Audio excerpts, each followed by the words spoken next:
Day 7 of my 30 days life improvement challenge. So hey, welcome to Ricky's Little World on the Internet. তো আজ সুবহ উঠতেই আমার একটাই mission ছিল, আজ আমি প্রোডাক্টিভ হব।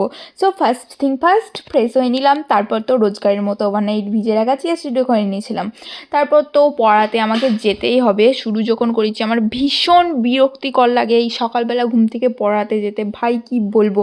যাই হোক, তারপরে তো বাড়ি ফিরে ফার্স্ট ব্রেকফাস্ট করে নিলাম, আর ব্রেকফাস্টে ছিল দই, ব্যানানা আর ওটস, একদম ফিটনেস ইনফ্লুয়েন্সার ভাইব, কিন্তু এগুলো খেতে আমার একটু ভালো লাগে না। তারপর দুপুরের দিকে তো একটু কাঁচা আমও খেয়েছিলাম, আর এখন তো কাঁচা আমের সিজন চলছে, ভীষণ ভালো লাগে। তারপরে মা একটু পপকর্নও ভেজেছিল, তো একটা দুটো করে খেতে খেতে পুরো বাটিটাই ফাঁকা করে দিয়েছিলাম, খাবো না করে।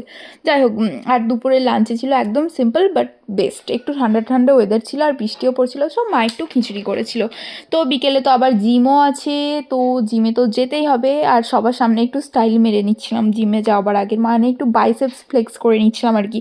সবাইকে বলছিলাম দেখছিস কেমন প্রোগ্রেস হচ্ছে। তারপর তো জিমে গিয়ে টানা 2-3 ঘন্টা workout, so no pain no gain. তো দ্যাটস ইট, আজকে ওভারঅল বেশ ভালোই গেল দিনটা। সো ইয়া গাইস, আজকের ভ্লগ এখানেই শেষ।